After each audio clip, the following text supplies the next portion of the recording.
Alors, donc, on a un deuxième sujet que je propose qui est de parler un peu, qui est dans la suite de s'informer. Alors par contre, je vais juste changer de musique derrière. On va passer à un truc plus cool. Avant de commencer ça.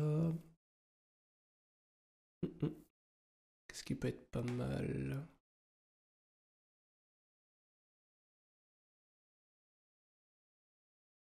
Voilà. Merci pour toutes les infos, ça fait plaisir de voir des gens comme toi sur ces plateformes.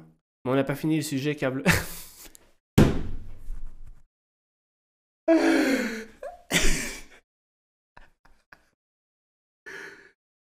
L'onglet est toujours ouvert. Je n'ai pas fermé l'onglet. On n'a pas clôturé le sujet, mais je n'ai pas fermé l'onglet. On va y parler. On va en parler. On va en parler.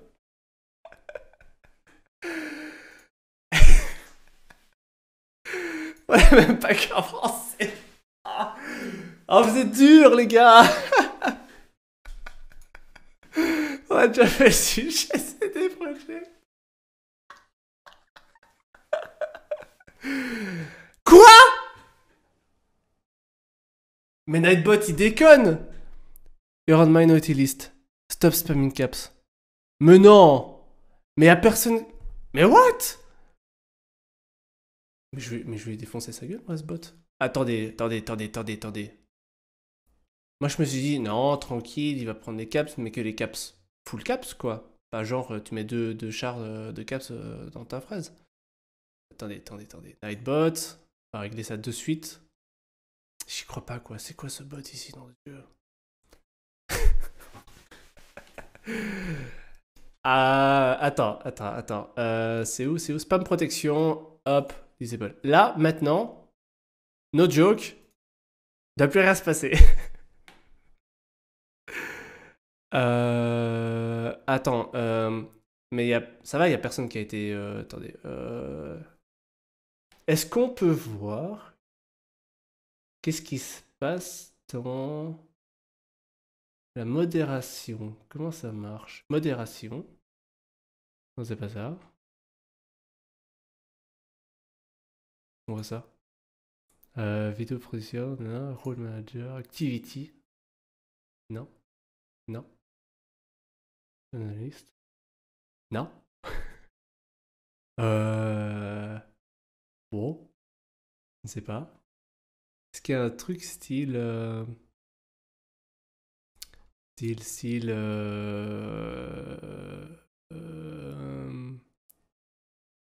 Auto mode. Active mode. Mode action. Ah! Ah, voilà. Hop, on pose ça là. Ok. Alors, il m'a fait et tu baisses un ton.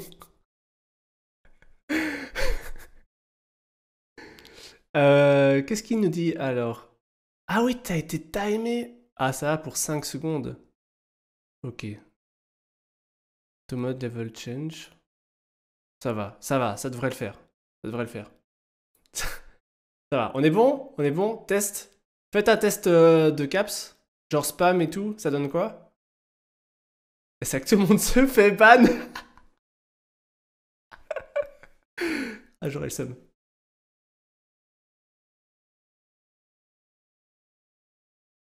Si vous spammez des mages, ça donne quoi?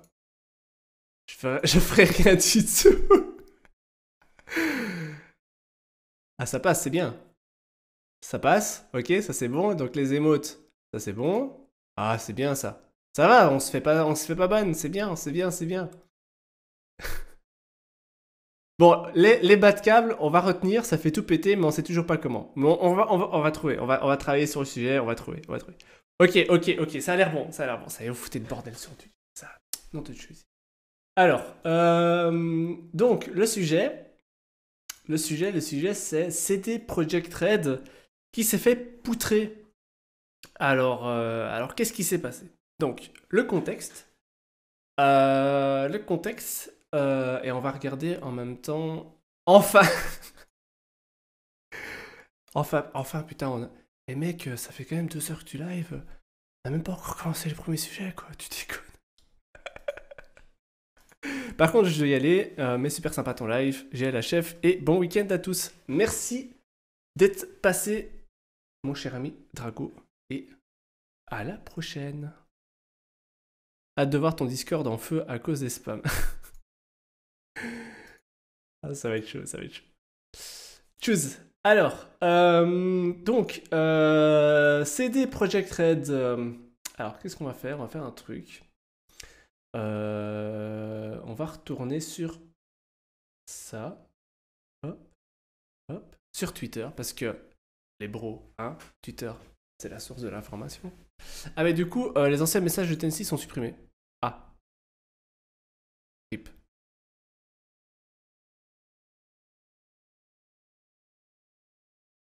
Ah. Bon. Ah, je peux pas faire mieux, désolé. J'ai pas d'action pour enfin, faire la river, je pense. Alors, donc, j'ai fait passer dans mon feed, donc j'ai retweeté il y a quelques jours, semaines. J'ai retweeté un truc qui était en relation avec... Ah, alors ça scroll, hein, attention, ça scroll, ça c'est tout mon setup. Patata. Non, attendez, là on est trop loin, là on est le 16 janvier. Yes. Voilà, on y est. Alors, quand vous voyez un tweet comme ça, là vous te dites, le mec, il parle quelle langue là? euh... donc, en gros, alors, pour le contexte, CD Projekt Red est un studio polonais qui édite le jeu, enfin qui conçoit le jeu The Witcher, toute la série The Witcher, le fameux Cyberpunk et encore certainement d'autres jeux dont je n'ai pas connaissance. Et le problème, c'est qu'ils se sont fait poutrer récemment. C'est passé, il y a une date là-dessus, c'était début février. Donc ils se sont fait poutrer début février. Et en gros, qu'est-ce qui s'est passé? Pardon. Qu'est-ce qui s'est passé?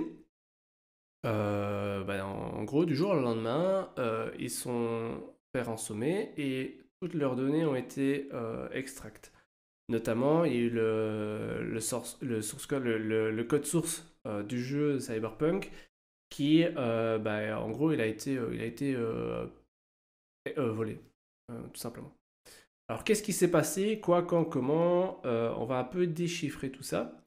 Et avant de comprendre tout ça, on va parler d'un petit truc qui s'appelle les ransomware. Donc, en gros, pour faire très très simple, un ransomware, qu'est-ce que c'est? On parlait d'un ordinateur, donc sur un ordinateur, tu vois, tu as, tout le monde sait, tu as un SSD, tu as la mémoire, tu as un processeur, etc., etc. Toutes tes données, elles résident sur les SSD ou sur les disques durs, hein, si tu as encore des disques durs.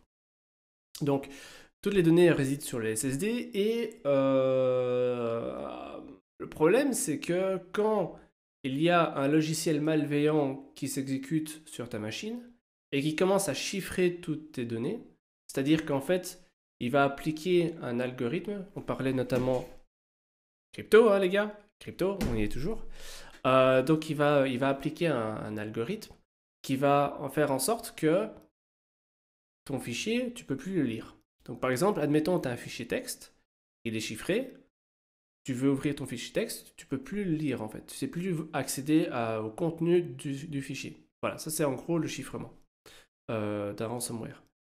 Pour pouvoir déchiffrer les fichiers en question, la plupart du temps, la personne ou les différentes personnes malveillantes, elles vont dire « Ok, mec, moi je t'ai défoncé ton réseau, qu'est-ce qu'on fait? Tu me payes. Tu me payes et je déchiffre tes données. » Alors là, on se dit « Bon, si je le paye, alors déjà la plupart du temps c'est en Bitcoin, c'est anonyme, etc. Donc tu sais même pas si ça va bien se passer ou pas. Tu sais même pas si le fait de payer la rançon, parce qu'on appelle ça un rançon, une rançon. Le fait de payer la rançon va te permettre de récupérer tes données. Donc c'est pas ouf. Attendez, je vais changer de scène parce qu'en fait, je suis stuck sur Twitter, mais pour le moment, c'est pas utile. Et donc, arrive un moment, on se dit, bon, deux possibilités. Soit je paye, soit je paye pas. Voilà, globalement, c'est ça. Le truc, c'est, ouais, mais le mec, il est quand même rentré dans mon réseau, il a défoncé mon réseau, ton réseau est à terre parce que les serveurs fonctionnent plus. Les ordinateurs, dans ce cas-ci, par exemple, les ordinateurs des développeurs, des graphistes, etc., sont HS. Qu'est-ce qu'on fait? Parce que bah, toute la production des jeux vidéo, elle est à terre. Elle fonctionne, il n'y a plus rien en fait. Ce qui veut dire que tout le Twitter bashing qu'il y avait déjà eu 14 fois là, parce que le CEO de CD Projekt Red, il se dit oui les gars, je suis désolé, en fait, on a sorti un nouveau patch, mais il va encore prendre du retard, il y a encore des bugs. Non, c'est pas ça que cet accent-là, c'est plutôt qu'il y a un accent polonais en fait. Et, euh, et donc, il y a du retard, ça va pas le faire, voilà. Et du coup, tu as toute la communauté de Cyberpunk qui le bâche sur Twitter. Enfin, voilà, c'est l'hécatombe. Donc, déjà, de manière générale, c'est chaud à gérer. Parce qu'il y a déjà une tension extrême au sein de la boîte. Mais en plus, si ton réseau il tombe, mec, c'est mort. C'est mort. On arrête tout, hein, on arrête tout. Et donc, ça s'est pas spécialement bien passé, forcément. Qu'est-ce qui s'est passé en gros? Donc ils se sont fait rançonner avec une vulnérabilité. Alors je pense que on va voir la vulnérabilité dans le rapport. Il y a un rapport qui est dispo quelque part. Attendez, je cherche en même temps. The Bleeping Computer. Ils ont fait un super article. Voilà. Donc, ils ont fait un super article assez intéressant. On va passer un peu en revue l'article et on va voir ce que ça dit. Et donc le problème, c'est voilà, CD Projekt, il se fait défoncer. Toutes les données sont chiffrées et pour couronner le tout, le code source de Cyberpunk est exfiltré du réseau. Ça veut dire que les mecs qui avaient la main sur le réseau, qui ont chiffré toutes les données, ils ont pris le code source de Cyberpunk et ils l'ont mis sur Internet. Ou en tout cas, ils l'ont sauvegardé sur un serveur qui appartient à l'entité des personnes malveillantes. Et donc, ils ont fait ça. Et là, tu te dis, ah, ah, problème. Problème parce que les mecs, ils ont quand même développé pendant plusieurs années un fucking jeu vidéo qui est assez énorme, c'est un gros triple A. Et là, du jour au lendemain, le code source, il se barre. C'est pas ouf. Donc, donc, ils ont eu une rançon pour récupérer leurs données. Bien entendu, ils n'ont pas payé la rançon, je pense. Et de mémoire, ce qu'ils ont fait, c'est un restore des backups. Donc ça allait. Mais si dans le cas où tes backups ils sont aussi chiffrés, t'es dans la merde. Donc c'est chaud. Et là, pour la petite histoire, le code source de Cyberpunk a été vendu aux enchères pour, de mémoire, 5 millions de dollars. Donc il y a une entité dans le monde, on ne sait pas qui, on ne sait pas quoi, qui a racheté le code source de Cyberpunk pour 5 millions de dollars. Alors beaucoup de gens vont se dire, ouais mais qu'est-ce qu'ils vont faire avec? Pour la simple et bonne raison que même si tu as le code source d'un jeu vidéo, légalement tu ne peux pas l'utiliser. Si tu réutilises des portions de ce bout de code dans un autre jeu vidéo et que ça se sait, c'est mort. Donc c'est très problématique. Et donc voilà. Alors, on va regarder ici avec la page de CD Projekt Red. Est-ce que chez vous, la page, elle s'affiche avec... Enfin, c'est petit, c'est pas grand. Est-ce que je dois zoomer ou c'est bon comme ça? Qu'est-ce que ça donne chez vous? Niveau taille. C'est bon. Ok. Alors, j'en profite pour boire un instant. C'est lisible. Ok.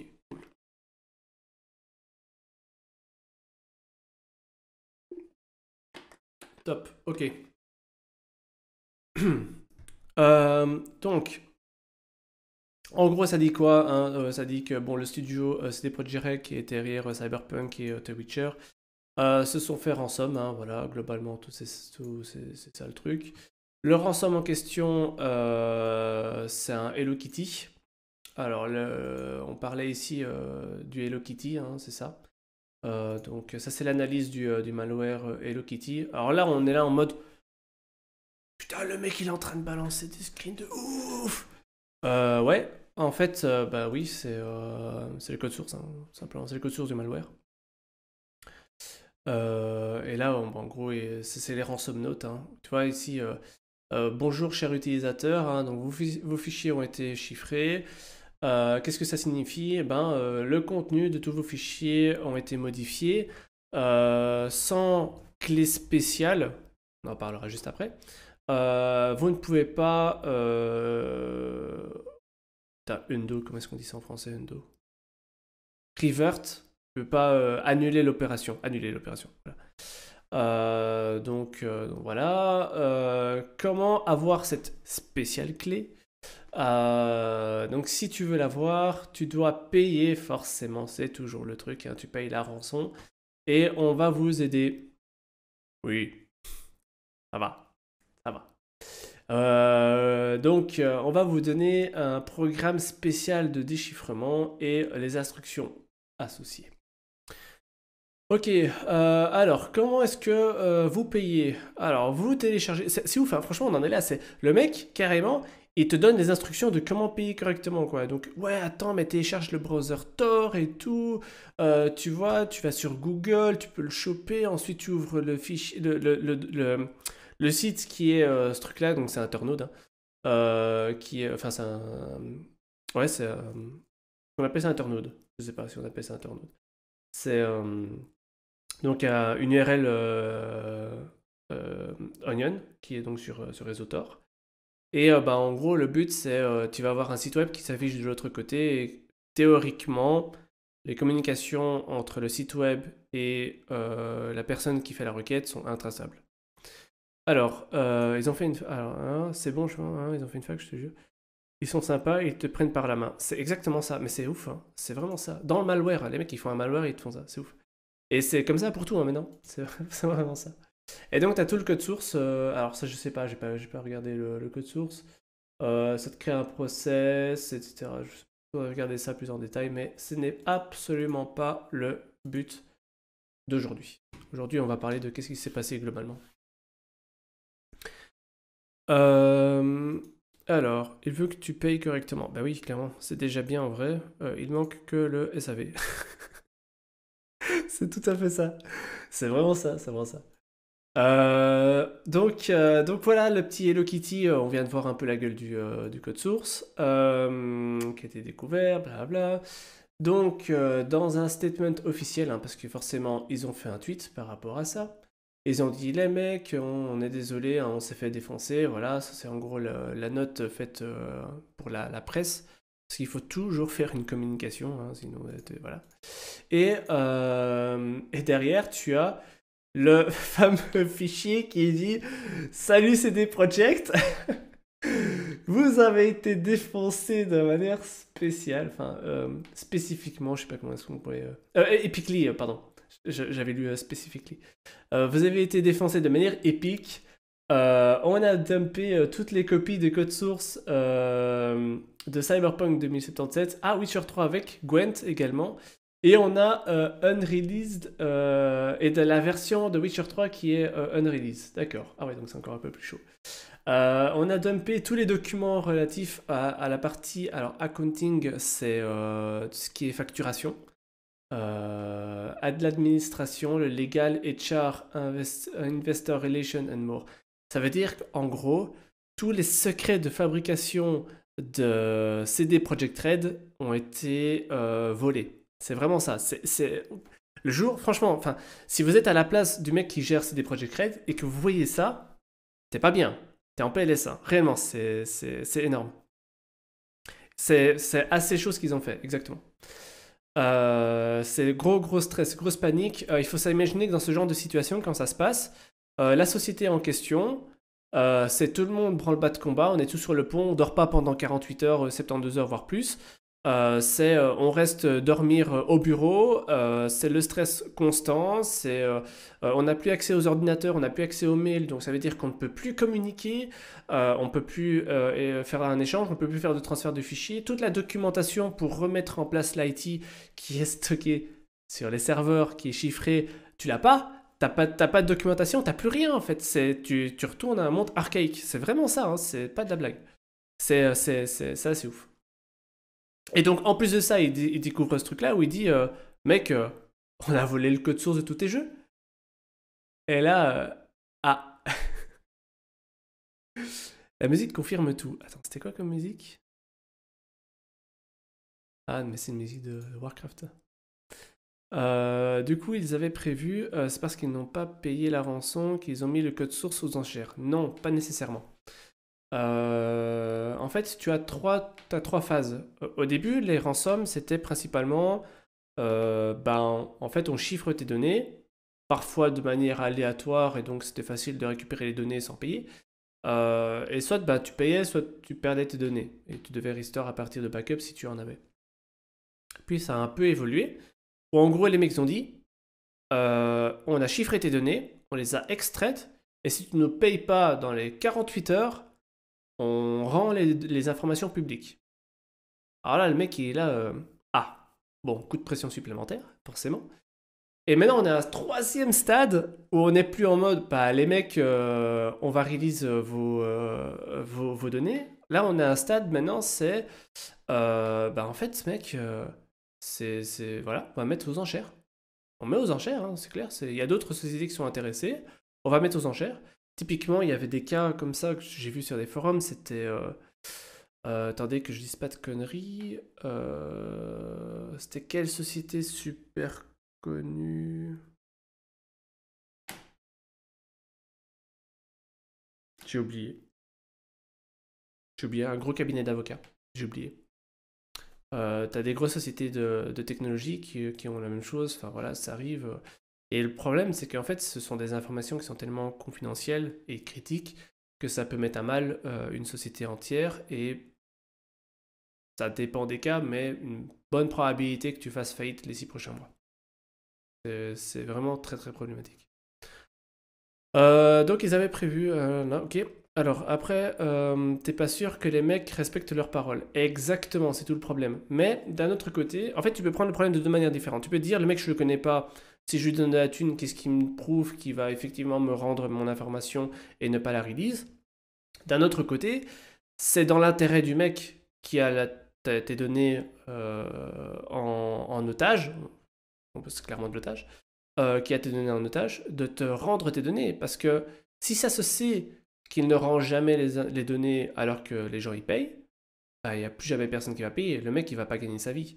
C'est un business, hein. C'est un business, bien sûr. En fait, pendant tout le début du live, on parlait de qu'est-ce qu'on fait Blue Team, Red Team, etc. machin. Mais les mecs, franchement, là, parce que moi, je bosse de manière légitime dans une boîte de sécu, mais il y a des gens qui font absolument le même taf que moi, mais de manière malveillante. Et c'est très bien payé aussi. C'est juste que si tu te fais choper, bon, t'as un problème. Voilà, c'est la seule chose qui est pas négligeable. Mais sinon, c'est ultra professionnel, hein. Il y a des gens qui vendent des services à d'autres personnes et tout. C'est devenu un système pyramidal où tu as un mec qui conçoit le malware, tu as un mec qui crée le réseau de botnet, tu as un mec qui va créer toute la liaison avec la victime. Tu as un mec spécialisé, enfin je dis un mec, mais c'est des équipes la plupart du temps, qui sont spécialisées pour chercher des failles, des mecs qui sont spécialisés pour achat-vente de credentials pour accéder à des réseaux, etc. etc. C'est vraiment c'est dingue, c'est dingue. Donc si c'est justement ce qu'ils disent dans Redmi, ils savaient qu'ils pourraient restaurer les backups. Oui, c'est un business, mine de rien, ouais. Mais ils pourraient mettre dans le Redmi, on est réglo, check mon éval sur Trustpilot. Mec, je te jure, tu viens de trouver une idée. Mais carrément, franchement, et c'est véridique, faut que je partage ça avec mon équipe. Véridique, il faudrait trop faire un ranking des équipes de malware qui, enfin, des équipes qui font des rançons qui sont évaluées. Est-ce que, tu sais, et tu fais comme sur Amazon où tu donnes une note ou sur Play Store ou quoi, tu donnes une note, une évaluation, tu mets un commentaire en disant ouais, le mec il m'a rançonné, mais je l'ai payé, il m'a rendu toutes mes informations après 48 heures. Ce serait énorme. Ransom Trust. Putain, on a un business model, les gars. On tient un truc. Faut faire ça. Je recommande.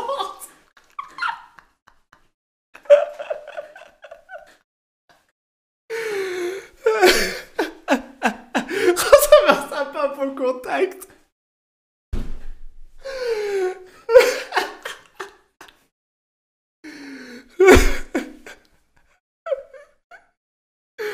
Oh putain. Mais franchement, on en est là. Je vous jure, on en est là. Je suis persuadé que ça va arriver. Je suis persuadé qu'il va y avoir un truc comme ça. Mais c'est vraiment ça. C'est ransomware de confiance. Ah putain, vous m'avez tué. Ah, vous m'avez tué là.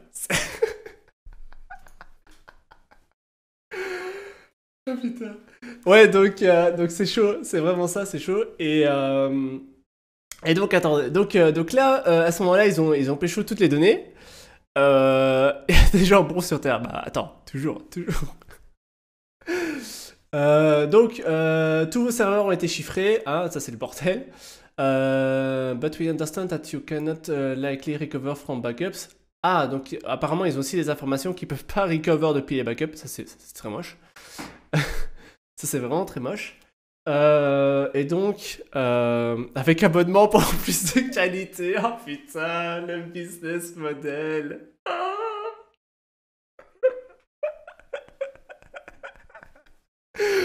Putain, mais oui. Mais non, et véridique, il y a des sociétés qui se sont spécialisées en broker ransomware. Ça veut dire que ils font la liaison entre la société qui s'est fait péter et le ransomware.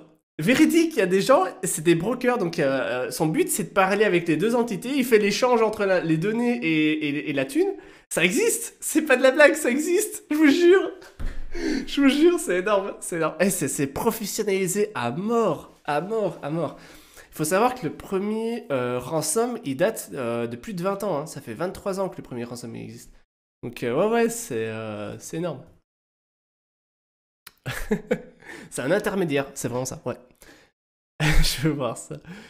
Bah, il y a e-commerce pour tout, bah ouais. Négociateur de ransomware. Bah ouais, ouais, voilà, c'est le bon terme, négociateur, c'est vraiment le bon terme. C'est tout à fait ça. Du coup, qu'est-ce qu'ils ont balancé dans la note? Donc, apparemment, CD Projekt Red, ils sont un peu dans la merde, ils savent pas recover depuis les backups. Ah, c'est pas cool. Ensuite, ça dit quoi? Alors, si on n'arrive pas à un accord, alors le source code va être vendu ou leaké en ligne et vos documents seront envoyés à vos contacts dans le monde du journalisme de jeu. Ok. Ah, leurs contacts, nos contacts, pardon. Ok. Alors, votre image publique will go down. Bah, mec, c'est déjà le cas avec Cyberpunk. Je crois que t'as plus besoin d'aller plus bas. Voilà. Et je crois qu'il a pas suivi tout le shitstorm sur Twitter. Donc, will go down. The shitter even more and people will see. Donc, au plus de gens vont voir toute cette merde. Comment votre compagnie fonctionne. Ok, bon, je peux capter toute la phrase en question, ce qu'il voulait dire par là, mais c'est pas grave. Alors, leur réputation, c'est pas un bon argument, c'est clair. Mais, coup dur pour Guillaume. Mais le pire, franchement, enfin, CD Projekt Red, c'est une boîte qui à la base c'était une start-up. Ils ont commencé à de rien. Et ils ont fait toujours des très bons jeux. Witcher, c'est un excellent jeu, vraiment. Alors, au début, effectivement, ils ont toujours souffert de ce côté on release, mais c'est un peu mode pré-release bêta, alors que c'est une vraie release, donc c'est pas ouf. Mais systématiquement, ils ont toujours su rattraper le gap derrière. Et vraiment, ça donne des super jeux. Et preuve en est, bah, The Witcher, c'est connu mondialement. Cyberpunk, le gros problème qu'il y a eu, c'est que ils ont fait un crush de 6 mois, 1 an. Donc un crush, c'est quand les développeurs, les game designers, pas les game designers, quand les développeurs, les environnements artistes et autres font boss d'acharn comment est-ce qu'on dit ça, qui bossent comme des acharnés, on va dire ça comme ça. Et en gros, bah, c'est grosse situation de stress, mais tu tiens pas ça très longtemps. Mais un crush, tu le fais en général. Alors, je suis pas spécialisé dans le monde du JV, mais en général, tu fais ça 3 mois, max 6 mois avant la release du. Un crunch. Ah, pas un crush, putain, merde. My bad, un crunch. Un crunch. Tu fais ça 3 à 6 mois avant la release du jeu, pas un an. Et là, le problème, c'est que. Ouais, c'est la playlist WoW. Ouais, bah oui, attends. Forcément. Mais oui. Tout est une question de World of Warcraft. Euh, donc, euh, donc ouais, c'est déjà de base en fait ils ont release le jeu alors qu'il n'était pas fini. Alors, je parle même pas de la version PlayStation, hein, ça c'était une, enfin, ça aurait même pas dû être release. J'ai cru que j'allais laisser tourner le jeu en fond. Et c'est du master trolling ça. Non, attends. Le master trolling, c'est de ressortir la soundtrack de quand tu t'authentifies. C'est laquelle? C'est laquelle? Attends.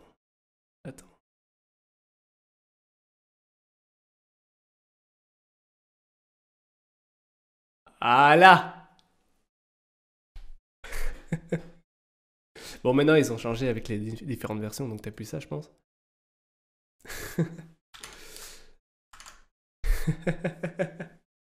La tornade Master Troll. Ça y est, j'ai perdu le fil. On disait quoi? Ouais, tout le shitstorm avec Cyberpunk. Ouais, donc le problème, c'est qu'ils ont release le jeu bien trop tôt. Clairement, beaucoup trop tôt. Mais d'un autre côté, t'avais la pression des investisseurs qui dit mec, le temps il passe, hein. Moi j'ai besoin d'avoir mes bénéfices, hein. Donc du coup, là, le board de CD Projekt Red, ils ont dit le jeu est fini? Non? Bon ben, on release, hein. Ok. Toi t'es là. What? Non? Fais pas ça. Non? Bref, donc ouais, gros shitstorm, et donc clairement, le répute, elle a chuté énormément. Mais, parce que je suis comme la Suisse, je reste neutre dans ce que je pense. Pour la défense de CDPR, ils ont fait une bonne communication sur Twitter. Ils ont fait des bonnes communications, ils ont fait des vidéos, etc. Où le mec, il fait son. Enfin, le mec, limite, il se fait harakiri en live, quoi. Si c'était au Japon, le mec, il se fait harakiri, hein. Véridique. Donc, vraiment, je trouve, pour la com, ils ont bien fait. Ils ont bien fait leur com derrière. Ils l'ont annoncé trop en avance, mais ils ont une hyper hype, hein. Oui, clairement. Bah, d'un autre côté, si tu l'annonces en avance, ça te fait des sous-sous, hein. Quand tu dois chercher des investisseurs, c'est aussi ça le problème. Donc à un moment, quand tu as un petit studio et que tu vises gros, très gros, compliqué. C'est compliqué. Donc, voilà, hein, ici, voilà, donc Shitty Company, hein, on va dire ça comme ça. Alors, les investisseurs vont perdre leur confiance dans votre société, et les stocks, donc les actions, vont chuter, hein, globalement. Vous avez 48 heures pour nous contacter. Voilà, parfait. Donc quand tu dis ça, c'est pas bien. Il faut des ratés pour réussir. Oui, je suis entièrement d'accord avec ça. Je suis entièrement d'accord, mais bon, là, c'est un gros raté, hein, quand même. C'est un gros truc, gros budget, ils ont eu 3 ou 4 reports, ils étaient déjà sous pression. Le pire, c'est quand ils ont fait les reports, ils avaient même pas fini le jeu. Tu sais que quand ils ont release le jeu, en fait, le jeu est même pas fini, hein. Ils ont, entre la version de développement et la release, ils ont viré 60 gigas de data. En gros, dans la version de développement, tu pouvais rentrer dans n'importe quel bâtiment, ouvrir n'importe quelle porte, il y avait un truc à faire. Dans la version release, il n'y a pas tout ça, typiquement. Voilà. Typiquement, il y a une quête principale. Le CEO, il n'était pas content, il a demandé à la refaire une vingtaine de fois la quête. Il était toujours pas content, elle est toujours pas disponible dans le jeu actuellement. Donc ça, c'est tous les trucs, c'est pas super facile. Donc on en revient à notre méga ransom Hello Kitty. Donc notre ransom Hello Kitty, hein, donc le studio, blablabla, on a vu tout ça, ok, d'accord. Et manifestement, hein, c'est pas la première fois parce que en 2017, ils ont également subi un précédent ransomware. Alors là, je trouve c'est un peu abusé parce que la plupart du temps, quand tu te fais ransom une première fois, je pense que tu as appris tes leçons de la manière dure, une manière vraiment dure. Et ça fait mal, ça fait vraiment mal. Donc en général, tu mets le budget pour te protéger derrière. Manifestement, ici, c'était pas spécialement le cas. Et donc, à voir quoi. À voir ce qui s'est passé. Là, j'ai pas de vue à l'intérieur, j'ai pas de contact qui a bossé sur ce case, donc malheureusement, je peux pas en dire plus. Alors, donc en gros, ils disent que forcément, tous les codes sources de Cyberpunk, Witcher, Gwent sont fait voler. Hein. C'est ce qu'on a retrouvé dans la rançon ici. Qu'est-ce que ça dit d'autre? Donc, en gros, là, c'est tout ce qui reprend de la rançon, la rançon note. Hein, donc, c'est tout ce qu'on a déjà discuté juste avant. Alors, pas de négociation. Donc, Cyberpunk, donc bon, on va dire, c'est des Project Red, a ajouté qu'ils ne vont pas payer la rançon à la personne qui a fait le ransomware et qu'ils ne vont pas négocier pour récupérer les données qui ont été volées et détruites. Voilà, apparemment c'est leur statement. Ça se discute. Il y a quand on parle sécu, parce que là on a parlé très technique avec Red Team, Blue Team, etc. Tu as une partie aussi un peu plus de gouvernance et tu as une partie liée au ce qu'on appelle le risk management. C'est-à-dire que, je vais prendre un exemple concret, une banque. Une banque, elle a une vulnérabilité, elle sait que chaque jour, elle perd 200 000 euros avec cette vulnérabilité. Elle le sait. Mais le truc, c'est que, alors, je vais rectifier les chiffres, ce sera plus simple. Donc chaque jour, elle perd 20 euros. Ok. Mais elle sait que pour combler cette faille, elle doit payer une société de consultance spécialisée pour régler le problème, ou même en interne. Elle doit payer un développement qui va coûter peut-être 10 millions d'euros. Entre perdre 20 euros par jour et 10 millions en une fois, qu'est-ce qui est le plus rentable? Clairement, les 20 euros. Typiquement, ça c'est ce qu'on appelle gérer du risque. Le risque, c'est, là on sait, on a une perte contrôlée, 20 euros par jour, pas de problème, tranquille. Et on va pas mettre le développement dans l'immédiat en dépensant les 10, 20, 100 millions, parce qu'on n'a pas cette thune-là, ou on ne veut pas l'investir là-dedans, on a d'autres priorités. Et donc, c'est ce qui est géré. Ça, c'est ce qu'on appelle le risk management. Et donc voilà, l'idée c'est de gérer un peu tout ça et de dire, ben ouais, mec, quand tu te fais rançon, est-ce qu'on accepte ou pas de payer la rançon? Est-ce qu'on a une assurance qui peut payer la rançon? Parce que la plupart des grosses sociétés, elles payent une assurance pour ce genre de choses. Mais après, l'assurance, elle est capée. Parfois, l'assurance, elle payera pas au-dessus de 250 000 euros. Parfois, elle payera pas en dessous de 500 000 euros. Ça dépend, tu vois, ça dépend. Donc voilà. Et ensuite, ils disent quoi? Ils disent... donc, en gros, ils disent en gros, ils peuvent aller se faire foutre, on va rien faire. On va prendre les actions nécessaires pour mitiger les conséquences, donc pour diminuer les conséquences de ce type d'information qui a été rendue publique. Et plus particulièrement, on va contacter toutes les parties, toutes les sociétés tierces qui ont été affectées par notre breach. Parce que ça, c'est un gros problème. Quand tu te fais défoncer, tu te dis, bon, mon IT il est à terre, ça se reconstruit.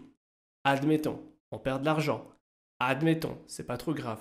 Mais quand tu es connecté avec d'autres sociétés, et que l'autre société, 3 heures plus tard, et dit, dites, votre IT au complet est là à terre, là. Qu'est-ce qui se passe? Et que tu as comme ça toutes les sociétés avec qui tu travailles qui commencent à te contacter en te disant, dites, ça commence à nous inquiéter, vous faites quoi?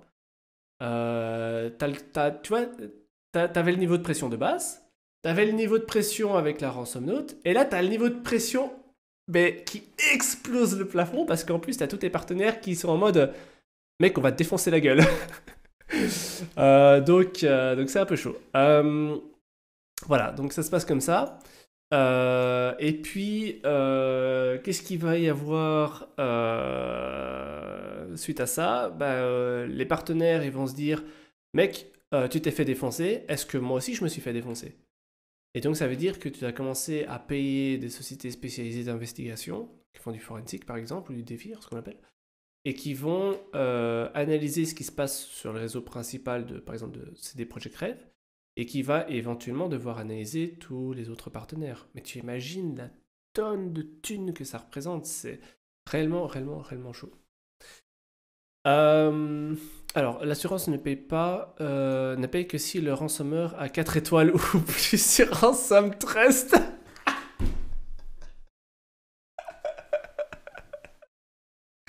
Et putain, et franchement, on tient un business model, les gars, on va faire un truc. Je suis chaud, on va faire un truc, On va ouvrir un site Ransom Trust, je suis persuadé que ça va marcher. C'est un tout petit dans le contrat. Page 153, c'est du règlement. Oh merde. Donc, ouais, donc il y a ça. Donc le ransomware qui a attaqué CD Projekt a... Attends, c'est quoi la phrase? Attends, ransomware attack on CD Projekt Red follows similar incident where the system of Capcom, Crytek, Ubisoft were breached by Ragnar Locker and Grigor Operators. Alors, là on en arrive à un point intéressant avec cette phrase-là. C'est qu'apparemment, les mecs, ils ont suivi le même pattern d'attaque que d'autres sociétés. Et en fait, tout ce qui est Ragnar Locker, Egregor, ici Hello Kitty, etc., ce sont chaque fois en fait des variantes de ransomware. Parfois, ils font partie de la même famille, parfois, ils font partie d'une famille différente, mais dans tous les cas, c'est toujours globalement le même principe, sauf que tu as des extra steps de comment tu rentres dans le réseau, en gros. Ou comment est-ce que tu fais ta propagation pour dire en une fois, je défonce tout le réseau. Parce qu'en fait, il faut savoir le faire. Techniquement, il faut savoir dire à tous les ordinateurs de commencer à chiffrer les données au même moment. Donc, il y a plusieurs choses intéressantes là-dedans. Première chose intéressante, c'est le fait qu'il y ait systématiquement des variantes. Et donc, c'est ça le gros problème, parce que la plupart des gens pourraient se dire, mec, installe un antivirus, fais pas chier. Ouais, sauf que le problème, un antivirus, pour qu'il fonctionne bien, il est basé sur un système de base de données de signature. Alors, d'autres choses à côté, hein. Il analyse aussi les comportements pour les plus évolués, mais voilà, on reste simple.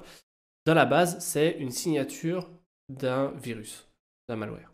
Le problème, c'est que quand tu repacks ton malware, c'est pas une solution entière. Exactement. En fait, et c'est ça qui est intéressant, c'est que en fait, la sécurité, c'est pas juste un bloc de sécu, c'est comme des couches d'un oignon. C'est vraiment ça, c'est à chaque fois différentes couches de sécurité qui protègent systématiquement une partie d'un truc. Et chaque couche a son job de protection. C'est tout à fait ça, exactement. Tu peux pas dire, mec, j'ai un antivirus sur mon réseau, c'est bon, je suis safe. Non, il y a plein d'autres trucs à côté, quoi. C'est exactement ça, ouais. Donc, où est-ce que j'en étais? J'en étais à... quand tu repacks, bah forcément, ton antivirus, il capte pas ce qui se passe, etc., etc. Et il y a comme ça pas mal de techniques qui ont été mises en place. Et c'est pour ça que c'est devenu un business extrêmement rentable, parce que tu as des personnes qui bossent full-time dessus maintenant, pour créer systématiquement des nouvelles variantes de malware. Alors il y a eu notamment Emotet qui était un gros malware récemment qui est tombé. Et là, ça a fait aussi un storm énorme sur Twitter. Parce que, en gros, pour essayer de faire simple, Emotet, c'est un bot C2, donc un botnet C2. Donc c'est un réseau de botnet avec du command and control. Ça veut dire, j'ai installé un petit logiciel malveillant sur ma machine et il va être contrôlé par une personne qui est de l'autre côté de la planète via 4-5 relais, etc. Et en fait, tout ce réseau de relais, avec les serveurs centraux, ont été shut down. Donc il y a des policiers qui ont fait des actions un peu partout dans le monde, en Allemagne, en Russie, aux Pays-Bas, aux États-Unis, j'oublie encore d'autres endroits. Et au même moment, ils ont fait les inters, ils ont chopé tout le matos, et manifestement tout le botnet est down maintenant, ce qui est très bien.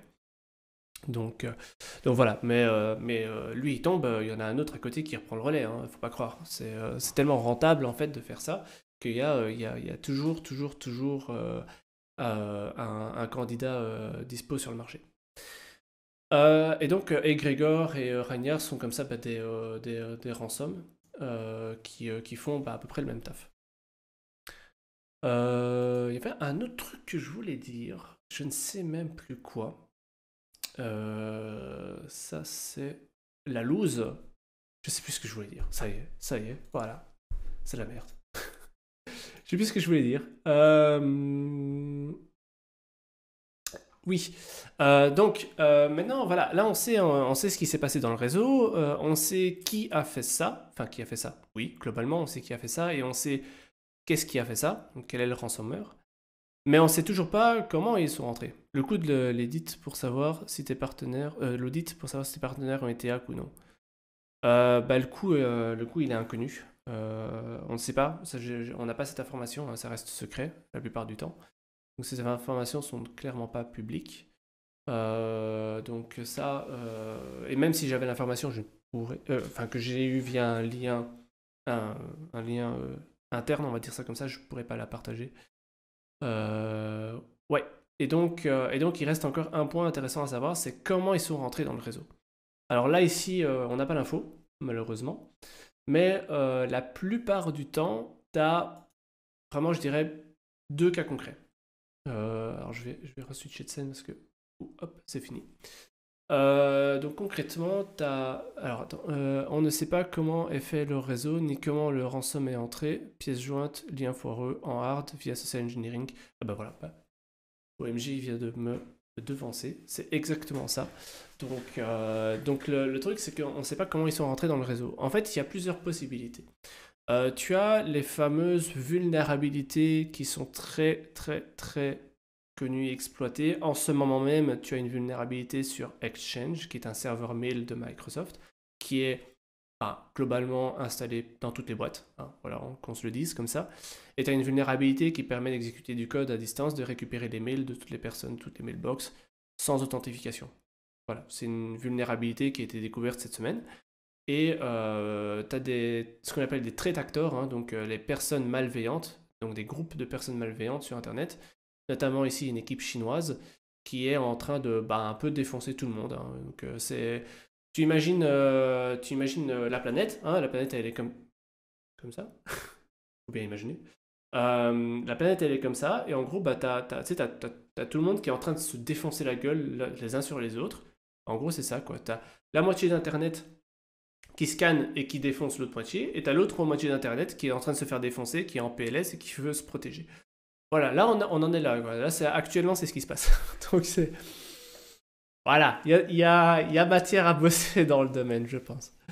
Et donc il y a plusieurs vecteurs d'attaque, bien entendu. Donc les vulnérabilités, c'est le vecteur d'attaque très connu. Mais voilà, il faut une vulnérabilité. En décembre dernier, il y avait une grosse vulnérabilité qui était SolarWinds, qui est une boîte qui fait des outils de monitoring réseau principalement. Et beaucoup de sociétés ont ce monitoring en place. Et en fait, là, faut que je vous en parle parce que c'est énorme ce qui s'est passé. SolarWinds, ils ont un programme qui est Orion, qui permet de faire du monitoring. Ce programme, il est conçu en interne chez eux, d'accord? Et tous les X temps, tous les mois, tous les 2 mois, j'en sais rien, ils mettent à disposition sur Internet une nouvelle release. Normal, tu vas me dire, hein, j'update mon soft, pas de problème. SolarWinds, ils sont au Texas? Je sais pas. Je sais pas s'ils sont au Texas. C'est une bonne question. SolarWinds Wiki. Ils sont où, SolarWinds?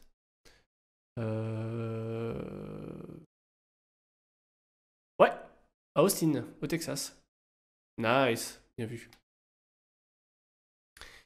Et donc, ce qui s'est passé, c'est que, alors que je dise pas de conneries, au niveau de timeline, hein, que je dise pas de conneries quand ça s'est passé, ça a commencé, je crois, en juin 2020, donc il y a bientôt, ça fera 1 an. En juin 2020, il y a un groupe de hackers très connu qui s'est infiltré sur le réseau de SolarWinds. Et c'est là que tu te dis, mind blown, c'est waouh, exceptionnel ce qu'ils ont fait. En fait, ils sont rentrés sur le serveur FTP où il y avait le code source de Orion. Et comme ils voyaient le code source, ils ont analysé quand il y avait les releases, etc. Et ils ont modifié le code source. Alors, GG, ça a joué au Trivial Pursuit version info avant de venir. Je ne sais plus où j'avais vu ça. Tu en avais parlé sur Kotlin. Oui, je pense que j'en ai parlé sur Kotlin. Je pense, ouais. Et en gros, c'est waouh, c'est exceptionnel. Franchement, les mecs, c'est digne d'un film de hacking, hein, réellement.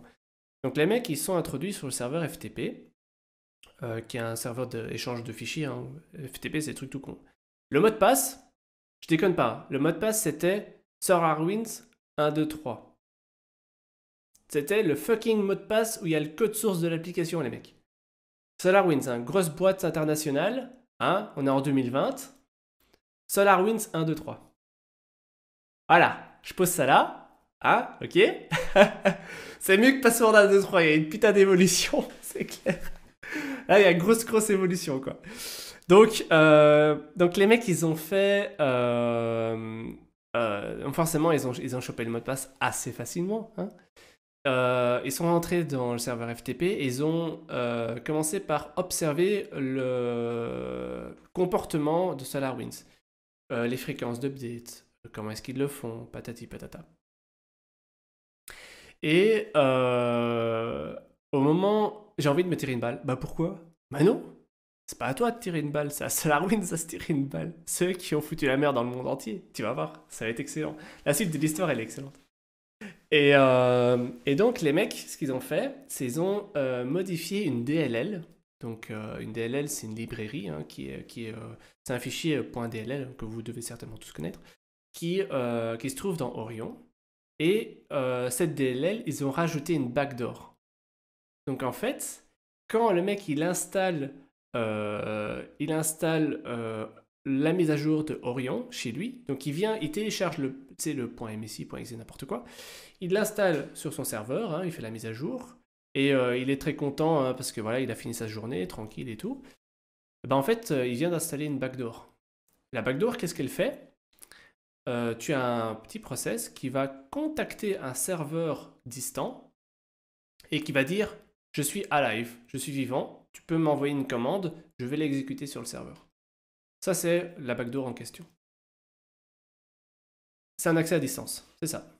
Une backdoor, c'est une porte dérobée. C'est ce qui permet à une personne malveillante de pouvoir accéder à l'intérieur d'un réseau par l'intérieur. Ça fait un peu bizarre de dire ça, mais en gros, c'est tu as ton code à toi qui s'exécute à l'intérieur du réseau et qui va contacter, par exemple, un site internet, n'importe quoi, qui va contacter un truc à l'extérieur. Bon, c'est pas un site internet, mais c'est le plus explicatif possible.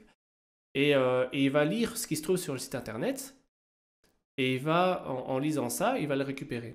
Et en fait, pourquoi est-ce que c'est dans ce sens-là de l'intérieur vers l'extérieur? C'est parce que les réseaux dans les sociétés, tu peux faire ce que tu veux de l'intérieur vers l'extérieur. Je veux dire, tu peux naviguer sur des sites internet, le protocole HTTP, c'est un truc qui est ouvert pour tout le monde. Mais de l'extérieur vers l'intérieur, c'est bloqué. Et c'est souvent dans ce sens-là qu'il y a une bonne protection. Mais de l'intérieur vers l'extérieur, tu as par moment peu de protection. Et donc, Ici, ils ont mis une backdoor à l'intérieur du Orion, où en gros, le truc il passait de l'intérieur vers l'extérieur. Et tous les X temps, il dit ah bah tiens, je vais faire une commande, je vais demander une commande. Ah, il m'a pas donné de commande, pas de problème. Je redemande 5 minutes plus tard une commande. Ah, il m'a donné une commande, je vais l'exécuter, je vais lui donner le résultat dans la prochaine commande, etc. etc. Ça, c'est globalement le fonctionnement d'une backdoor.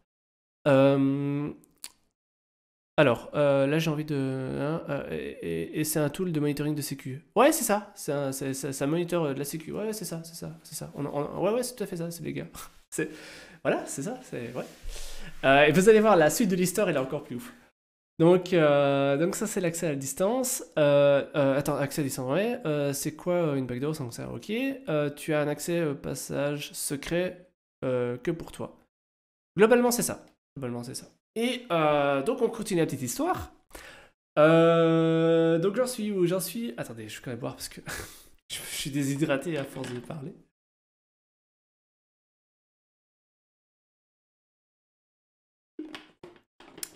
Du coup, il y a la petite backdoor qui est là, mais pendant 6 mois, il se passe rien. Pendant 6 mois, il n'y a rien du tout. La backdoor, elle fait que dalle. Et c'est là que tu te dis, méga intelligent. Pourquoi il fait que dalle? Parce que entre temps, cette mise à jour, elle a été déployée worldwide. Toutes les boîtes qui ont du SolarWinds ont installé cette mise à jour. Et dans le tas, il y a plusieurs sociétés, dont une qui s'appelle FireEye. Si vous connaissez pas, FireEye, c'est en gros une des meilleures boîtes de sécu au monde. Voilà, c'est ok, hein, on est là. Voilà, le contexte il est là. La meilleure boîte de sécu au monde, une des meilleures boîtes de sécu au monde, a une backdoor. Mais ils ne le savent pas et personne ne le sait. Parce que c'est une backdoor qui reste en sommeil pendant 6 mois. 6 mois plus tard, décembre, début décembre, il y a FireEye qui dit sur Twitter, je vais vous sortir le tweet. Hein. Non, ça va être pour scroller jusqu'en décembre, ça va être un peu chaud pour sortir le tweet. En gros, ce qu'ils disent, c'est les mecs, communiqué de presse, on s'est fait hacker. Et là, t'as toute la planète, véridique, hein, t'as toute la planète qui est là en mode qu'est-ce qui s'est passé? On veut savoir, est-ce qu'on est impacté ou pas? Est-ce que c'est grave? Est-ce qu'on a perdu des données? Est-ce que... Ouais. Est-ce que tout ce qu'on a travaillé jusqu'à présent, tout est modifié et qu'on ne le sait pas? Enfin, qu'est-ce qui se passe en fait? C'est le PLS total, réellement. C'est un gros truc. Et donc FireEye raconte que donc ils se sont fait péter, via cette backdoor notamment. Et les mecs sont rentrés dans le réseau. Ils ont extrait le code source d'outils de pentest de FireEye qui était confidentiel. Ça veut dire que il y a eu des outils qui exploitaient des vulnérabilités qu'on appelle zero day, hein, donc des vulnérabilités qui ne sont pas encore rendues publiques et dont le patch n'existe pas encore. Et ça a été rendu public. Et là, tu te dis, waouh, là c'est chaud. C'est très très chaud. Et donc ça a été vraiment une hécatombe parce que il y a eu énormément de sociétés qui ont été impactées par cette vulnérabilité de SolarWinds. La bonne nouvelle, c'est que une bonne partie des sociétés qui avaient la backdoor n'ont pas été attaquées parce que les mecs, tout simplement, ils ont cherché les grosses targets. FireEye, Microsoft, dans l'aéronautique. Ça a été, enfin voilà, il y a eu vraiment une chier de sociétés qui ont été touchées, mais c'était vraiment des très très grosses sociétés. À côté de ça, les plus petites sociétés qui avaient du SolarWinds, mais voilà, qui ne payaient pas d'intérêt spécifiquement, n'ont pas été impactées. Donc ça a été. Et en gros, enfin, faut s'imaginer la situation, c'est les mecs de l'autre côté qui ont fait la backdoor, ils sont là en une fois. Bon. Alors, on a 250 000 victimes. Sur quel bouton je vais appuyer? Je ne sais pas qui je vais attaquer en premier. C'est vraiment ça, c'est ouf, c'est vraiment ouf. Et donc voilà, ça c'est la petite histoire via la backdoor qui a aussi moyen d'attaquer un réseau. Alors on dit never trust client, ouais. Mais là on voit que qu'en fait, on ne peut pas faire confiance à des grosses boîtes de sécu non plus, en fait. Bah oui, c'est ça le problème, en fait. Il y a une notion en sécu qu'on appelle le Zero Trust, qui pour moi est importante. Alors, la Horde est de retour. C'est la Horde? C'est vrai? Je sais pas. Ah, moi, je suis Ali, donc les mecs... Ah non, on va pas commencer un débat Ali-Horde, hein, les gars. C'est l'Ali, un point c'est tout. Voilà, stream Ali ici. Je vais mettre un logo Alliance et tout. et, donc ouais, donc quand tu vois que même FireEye, qui est une des plus grosses boîtes de sécu au monde, se fait défoncer, bon, ça fait peur, quoi. Il y a 2 jours, c'est Qualys, hein. Qualys, qui est une autre boîte qui s'est fait défoncer, elle fait des scans de vulnérabilité et tous les rapports ont fuité. Donc en gros, ils mettent une sonde dans ton réseau, ou depuis l'extérieur, ça dépend. Ils mettent une sonde dans ton réseau et ils analysent tout ton réseau et ils te disent, ok, tu as tel truc qui est vulnérable, tel truc qui est vulnérable, ça c'est critique, attention, ça c'est pas critique, etc. Tous les rapports, ils ont fuité il y a 2 jours. Voilà. Donc d'ici une semaine ou deux, ça va être un gros bordel aussi. Et tout ça au début pour un pass de FTP en bois. Exactement. C'est exactement. Mais oui, c'est vrai. Mais voilà, c'est des trucs parce que parfois tu y penses plus, parfois ton workflow a tellement évolué, les gens ont changé de taf, t'as des nouvelles personnes qui ont pris le rôle dans la société et donc forcément parfois t'as des choses qui sont perdues au fil du temps. Et voilà quoi. Donc ouais, c'est ça, c'est ça, c'est ça. Donc voilà, ça clôture un peu l'idée du sujet CDPR, donc CD Projekt Red, où en gros, bah, eux sont probablement fait poutrer par du SolarWinds, probablement. Ça peut être n'importe quoi d'autre, hein, ça peut être via du spear phishing ou du phishing, via, tu sais, on drop une pièce malveillante une pièce jointe malveillante, style un document PDF, Word, Excel, n'importe quoi, dans un mail, et c'est parti, hein, ça peut être plein de trucs différents, enfin, c'est, voilà. On n'a pas l'info, je ne sais pas si un jour ils rendront ça public, mais en tout cas, ici on le voit aussi dans les Related Articles, il y a eu le patch 1.2 qui a été retardé par rapport à cette attaque. Et oui, c'est effectivement ça, je rebondis là-dessus, OMG. C'est effectivement parce qu'il y avait cette news qui était passée sur Coquetland où j'avais réagi parce qu'il y avait un gars je sais plus qui avait dit ouais, non, gros bullshit, ils ont inventé cette histoire parce qu'ils savent plus quoi inventer comme excuse pour retarder leur patch, etc. Bah non, mec, quand t'as plus d'IT, tous tes serveurs et tes ordinateurs ils sont morts, tu dois tout reconstruire, bah t'as pas le choix, hein. Voilà, c'est comme si, je sais pas moi, tu rentres le soir, ton smartphone il fonctionne plus, ton ordinateur il fonctionne plus, ta tablette elle fonctionne plus, t'as plus rien qui fonctionne, t'as plus d'internet, bah voilà, tu fais quoi? Voilà, voilà. C'est un peu ça le problème. Oui, on n'invente pas une attaque rançon, c'est sûr, exactement. Exactement. Et il y en a beaucoup, et de plus en plus en fait, hein. Il y a des graphes. Je sais plus qui a sorti ça. Il y a des graphes qui montrent en gros le trending des ransomware. Et tu vois que depuis en fait 2016, ça a fait ça a explosé. Et maintenant, tu as des centaines de familles de malware différentes. C'est ouf. Vraiment, c'est énorme. C'est énorme. Il y a vraiment beaucoup de malware différents.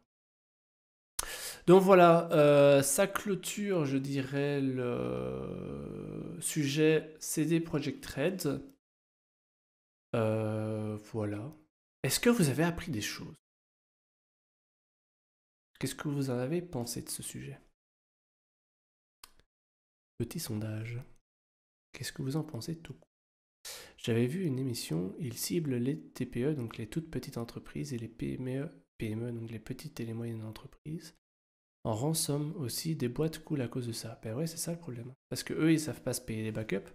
Donc forcément, quand t'as plus tes données, 6 mois plus tard, t'es faillite, hein. Bien pertinent. Cool. C'est cool, c'est chouette. C'est chouette. C'est chouette. C'est vraiment chouette. C'est vraiment chouette. Si vous avez appris des trucs, j'espère que c'est pas trop technique. Et c'est un peu tout le problème en fait quand on parle de cybersécurité. Parfois, alors, surtout moi, j'ai tendance à aller très vite profondément dans la technique, mais voilà, c'est pas toujours évident. Je me réjouis de tes prochains lives. Alors, le prochain live, cybersécurité, ce sera dimanche prochain. Pour le moment, j'ai envie de faire beaucoup plus de live, donc en semaine, le soir principalement. Surtout mon OnlyFans, clairement, le OnlyFans, c'est la vie. Hein. Je pense que j'aurai plus de subs sur OnlyFans que sur Twitch. Hein. J'ai juste à montrer mes deux petits teutons là. Mais Berthe, quoi, putain. Et voilà, ça dérape. Il faut expliquer plus les mots. Alors, si y a des mots que tu captes pas, hésite surtout pas en fait à le dire, à poser la question dans le chat. Parce que forcément, là pour le moment, c'est pas compliqué. Il y a 9 viewers, on n'est pas beaucoup, on est en petit comité restreint, c'est très cool. Donc forcément, si par exemple, je sais pas moi, je dis à tous mes potes, ok, venez voir le live et tout, je connais mes potes, je sais quels sont leurs niveaux de connaissances, donc pas de problème. Ici, on est en petit comité restreint, je sais qu'il y a des gens qui connaissent globalement l'IT, il n'y a pas de problème. Mais si par exemple, je sais pas, moi j'invente, dans un mois, il y a plein de gens qui vont débarquer parce qu'ils vont voir que c'est une chaîne Twitch où il y a 100 viewers, 200 viewers, n'importe quoi, il va y avoir beaucoup plus de gens qui auront forcément un background différent. Qui, par exemple, il y en a, je sais pas moi, ses études, il a fait boucherie, merde quoi, il a fait boucherie et le gars il veut savoir c'est quoi la sécu. Forcément, il va pas avoir les mêmes connaissances qu'un mec qui a fait des études de sécu ou des études d'informatique. On va te ramener les gens. Ah franchement, super sympa. Si vous êtes... franchement, si ça vous plaît et tout. Moi, franchement, alors j'appréhendais un peu le live. Je savais pas trop comment ça allait se passer, ce premier live. Je vous jure, le premier live, j'étais là en mode... Et s'il y a personne et que je dois parler seul pendant 2 heures, qu'est-ce que je vais faire? Je vous jure, j'étais comme ça. Pardon. Et donc, j'ai déjà posé le lien. Ah c'est cool, c'est sympa. Vraiment, c'est super sympa de ta part. Et si c'est pas fait, followez sur Twitter, parce que du coup, je vais faire pas mal d'annonces aussi sur Twitter pour le moment. Le Discord, ça va venir un peu plus tard, hein, rassurez-vous, mais il va venir. Je suis vachement chaud pour faire un truc très sympa avec Discord, mais ce sera un peu plus tard. J'ai eu un gros bol. Alors j'ai eu un gros bol et j'ai aussi fait ma pub. J'ai fait le forceur. J'ai fait le forceur autour de moi, sur les forums et tout. J'ai fait le gros forceur en disant les gars, je vais faire un stream, ça vous intéresse? Il y a un petit live là, cybersécurité. Allez, on force, le lien il est là. Allez, go, follow. Mais voilà, au début c'est pas facile. Ah, la musique qui va bien. Ah là là, ça c'est 13 ans d'anecdotes, ça, cette musique. Je vais partager le lien sur le Discord de ma promo licence informatique. Ah, c'est super cool. Franchement, alors, Tsuki, c'est super sympa ce que tu fais. Et en fait, là, je suis un peu déconnecté du monde de l'éducation. Donc, je connais beaucoup moins de monde maintenant parce que, en même temps, j'ai 32 piges, hein, forcément. Voilà, je commence à me faire vieux. Mais typiquement, moi, mon kiff, vraiment mon super kiff, ce serait qu'il y ait par exemple plein d'étudiants en informatique dans le chat. Comme ça, en fait, globalement, c'est un peu vous qui êtes l'avenir de la sécu. Et si je peux vous planter une petite graine qui va vous faire naître une passion pour la cybersécurité, franchement, j'en serais super heureux. Donc voilà, tu as bien fait. En vrai, la bouche à oreille est le meilleur moyen de ramener des gens. Oui, pour tout, clairement. Les restos, les hôtels, pour tout, pour les live streams, tout. Ouais, tout à fait. Ou même sensibiliser les devs, les users. Alors ça, typiquement, faudrait que je fasse aussi... Le problème, en fait, c'est que j'étais à moitié chaud de faire la roue du forçage sur LinkedIn. Parce que forcément, je connais plein de gens au Luxembourg, notamment, qui sont des devs ou des users dans le monde informatique, qui sont fortement intéressés par ce genre de live. Pour le moment, je ne l'ai pas fait, j'ai pas communiqué. Je sais pas si j'aurais dû ou j'aurais peut-être pas dû, je sais pas. Mais j'ai discuté avec même pas mal de clients et il y avait beaucoup de gens qui étaient super intéressés par ce genre de projet. Donc oui, pour le moment, bah, ils le savent pas, donc forcément, ils sont pas ici, forcément. Moi, j'essaierai de trouver de manière de pouvoir communiquer. Après, c'est chaque fois, ça fait effet boule de neige, hein. Il y a plein de streamers qui ont commencé avec 5 viewers, 10 viewers, et puis en une fois, tu sais pas pourquoi. Alors, tu as deux possibilités, hein. Soit tu as plein de gens qui commencent à venir, et forcément ça fait boule de neige, et de plus en plus tu as des followers, tu as plein de gens qui viennent sur le live, il y a beaucoup plus d'interactions, c'est beaucoup plus vivant, etc. Donc ça c'est chouette, même si en soi, personnellement, moi je suis très content, on a eu beaucoup d'interactions. Il y a eu, franchement, le chat il est super vivant, je suis très content. Et d'un autre côté, tu as aussi se faire pimp. Personnellement, je ne suis pas spécialement fan de ça, mais tu as des gros streamers sur Twitch. Bah, tu sais, il suffit qu'ils te hostent, qu'ils te font un raid, et genre ils ont 10 000 viewers, bah, ça fait ton café, hein. Et du jour au lendemain, tu passes je sais pas moi, tu passes de 10 viewers constants à 500 viewers constants. Voilà. C'est la réalité, ça marche comme ça. Mais voilà pour le moment. Et merci à Amandine pour le follow. Ah, mais voilà, c'est quoi ce truc? Mais non, ça se met en plein milieu de l'écran. Mais c'est pas bon, c'est pas ça. Oh là là. Mais faut que je configure ce truc. Ça fonctionne pas bien. Et merci Topuno également pour le follow. C'est super cool.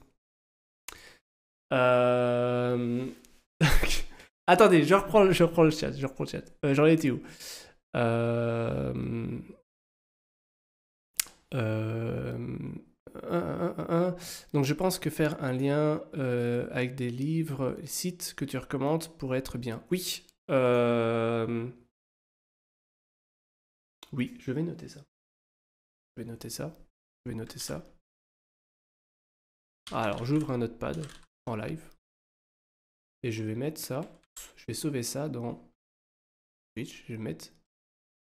Le titre du fichier, ça va être les idées des viewers.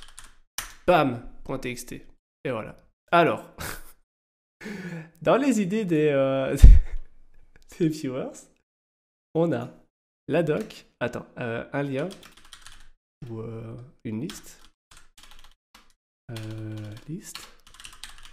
Attendez, c'était quoi le truc? Des livres, des sites recommandés.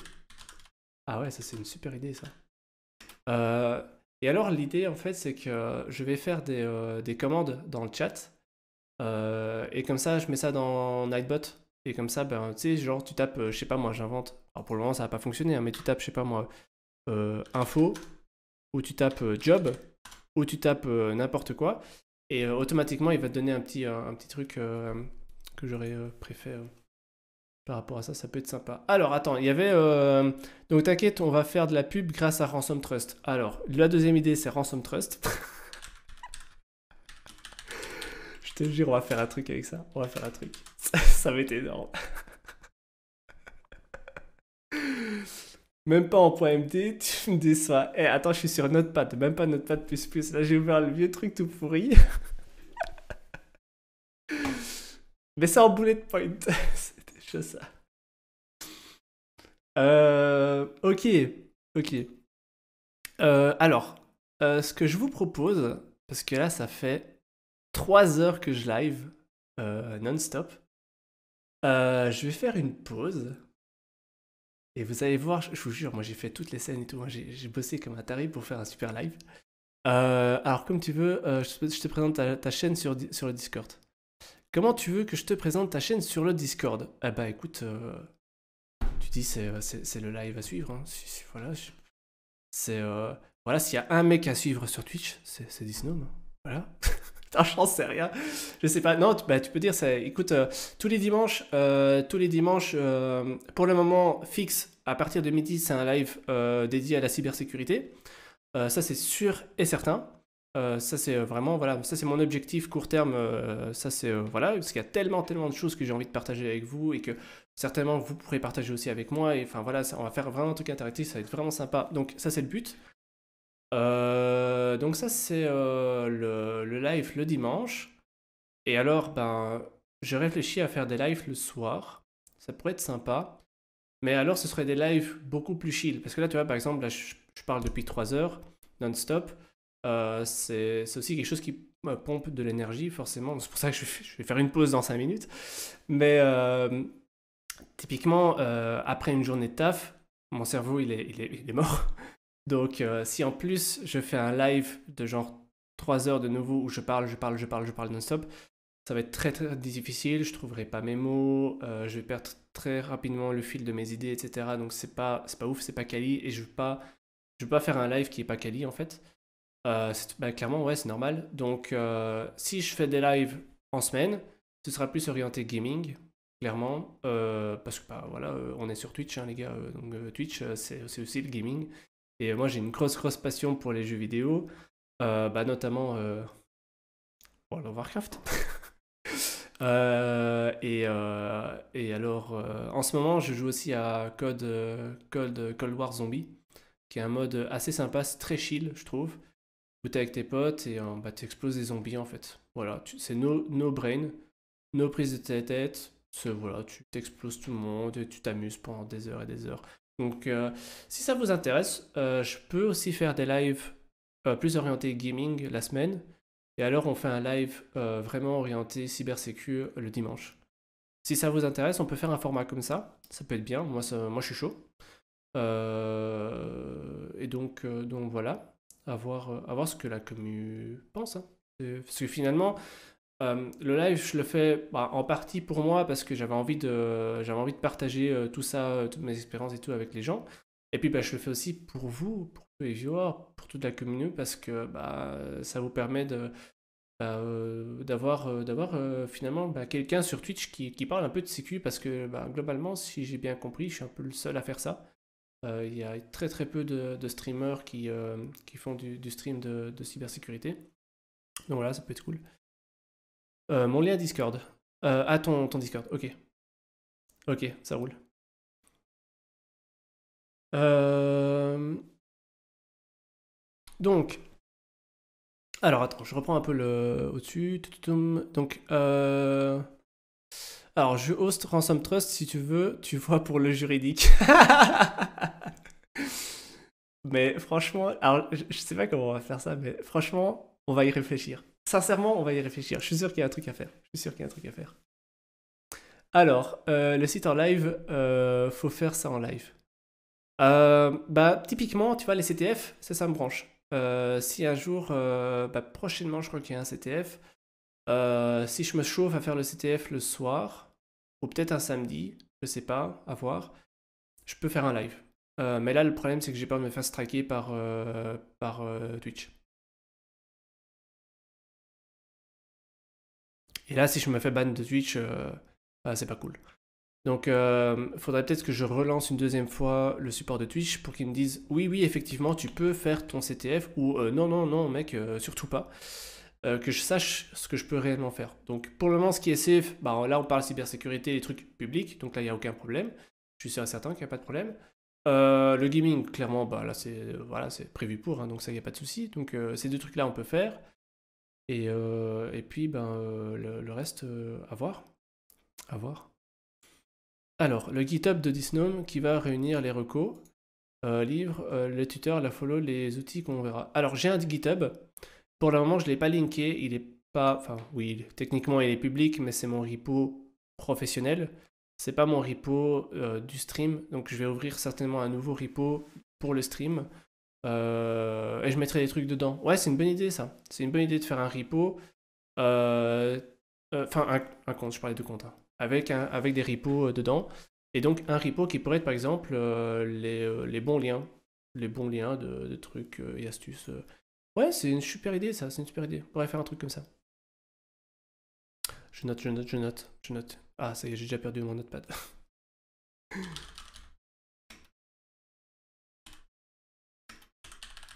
Hop.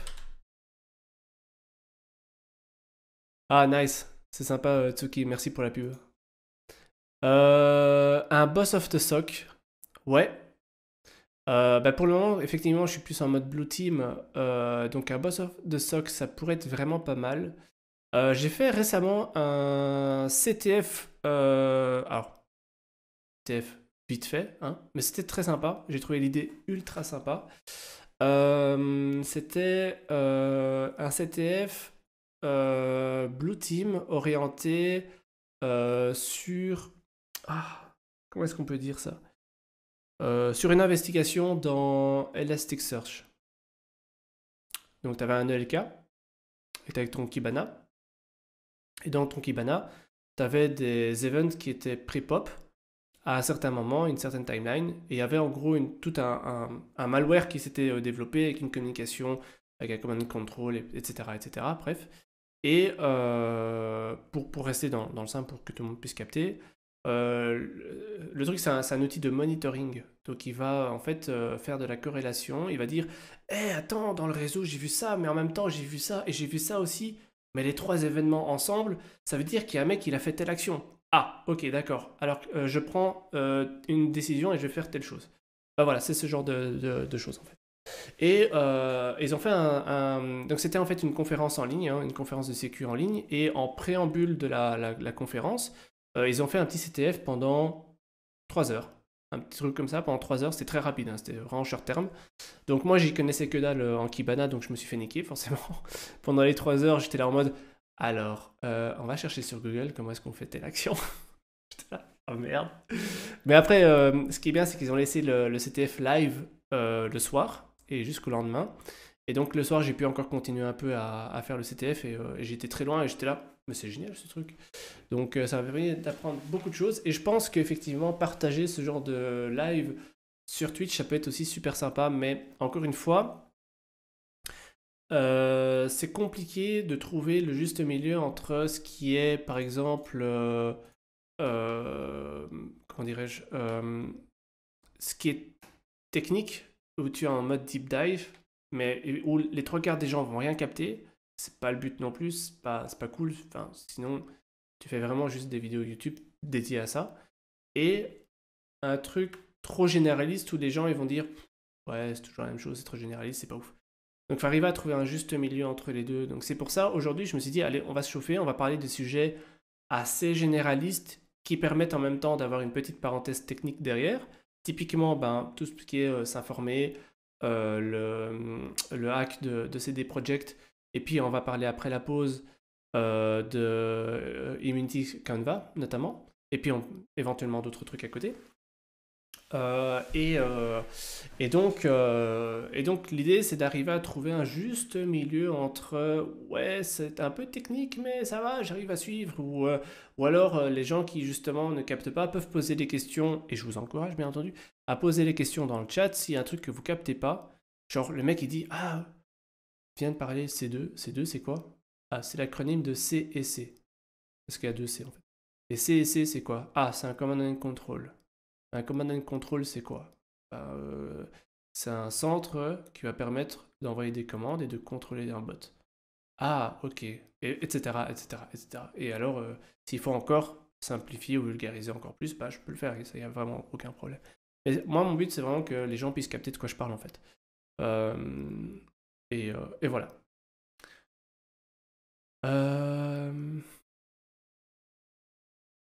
Du coup... bah, dites-moi ce que vous en pensez de tout ça. Si ce sont des idées qui vous plaisent. Et alors, hop, CD Projekt, je ferme. Ah, c'est vrai qu'on n'a pas parlé de la détection du coup. Pour le ransom Hello Kitty. C'est pas grave, on parlera de détection un peu plus tard. Pas important. Hop. Ce truc là, le bazar Dex UI, on va garder, c'est sympa. Et oui, effectivement, le bas de USB, on sait toujours pas ce que c'est. Oh merde, on va y arriver, on va y arriver. Ok, ce que je vous propose, je vais faire une pause. Et merci Sergent Frost pour le follow, c'est super cool à toi. Alors, c'est de la merde ce truc qui s'affiche en plein milieu de l'écran quoi. J'avais bien configuré le truc, je sais pas ce qui se passe, c'est pas grave. C'est le fil rouge du live de bas du USB, c'est ça, c'est ça. À la fin du live, donc c'est le mec qui fait le gros forceur. Et si vous restez jusqu'à la fin de la vidéo, vous saurez ce que c'est bas du USB.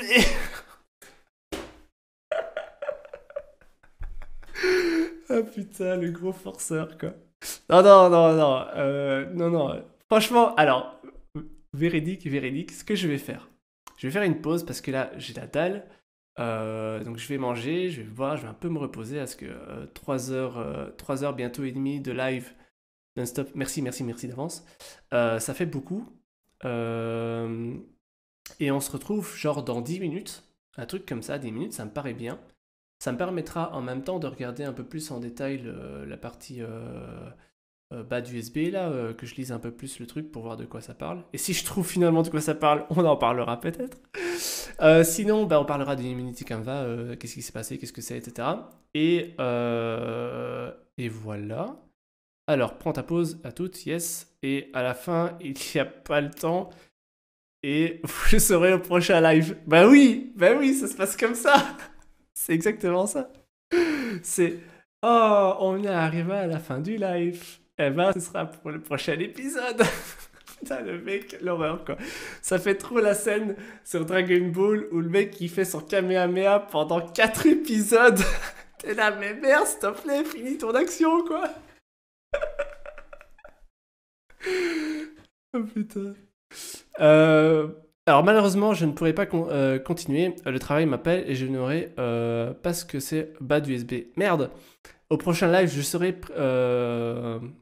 présent, sûrement. Oui, alors oui, bah oui. Alors du coup, bon taf à toi. J'espère que le live t'a plu. Et bah ouais, on parlera alors du bas du USB la semaine prochaine. Oh mon dieu, c'est horrible. Alors, le temps d'ouvrir son OnlyFans et il revient. C'est exactement ça. Oh merde. Une petite jupille et c'est parti. Non, je bois pas de bière. T'imagines, putain, un Belge qui boit pas de bière. Ah, l'horreur. L'horreur. Ça existe pas, ça. Mais je mange des frites, alors ça va. Et à la fin du live, on attaque CD Projekt. Mais non, putain, s'il vous plaît, non. Putain, vous faites ça, je me fais ban. Non, non, non. Ici, c'est un truc éthique, les gars. S'il vous plaît, s'il vous plaît. N'oublie pas te faire donc ton OnlyFans. Ah oui, merde, attends, c'est sur la to-do list là. Faire un OnlyFans. Alors, hop, faire un OnlyFans. Putain, mais merde. Alors, j'ai loupé le dialogue sur les leaks. Le leak, alors ça dépend. Est-ce que tu parles de Immunity Canva? Si c'est le leak de Immunity Canva, non, c'est juste après la pub, donc t'as rien raté. Après la pub. Oh putain, mais merde! Ah non, après la pause, on va y arriver. Après la pause, donc là je vais faire une pause de genre 10 minutes, un quart d'heure parce que ça fait 3h30 que je parle non-stop, je crève la dalle, j'ai soif et j'ai besoin de me reposer 2 minutes. Et après, après la pub. Et après on part sur... on part sur Immunity Canva et on va expliquer un peu qu'est-ce qui s'est passé, c'est quoi le délire, etc., etc. C'est l'heure de la vérif Twitter. Non, là, j'aurais pas le temps. Ok. Et bah, du coup, moi, je vous mets un petit layout pause. Et je vous jure, moi, j'ai fait un truc aux oignons. J'ai fait ces scènes dans OBS exceptionnelles. C'est du professionnalisme. Hein, attention. Pour un premier live, moi je suis très très content. Et du coup, à tout de suite. Tchuss.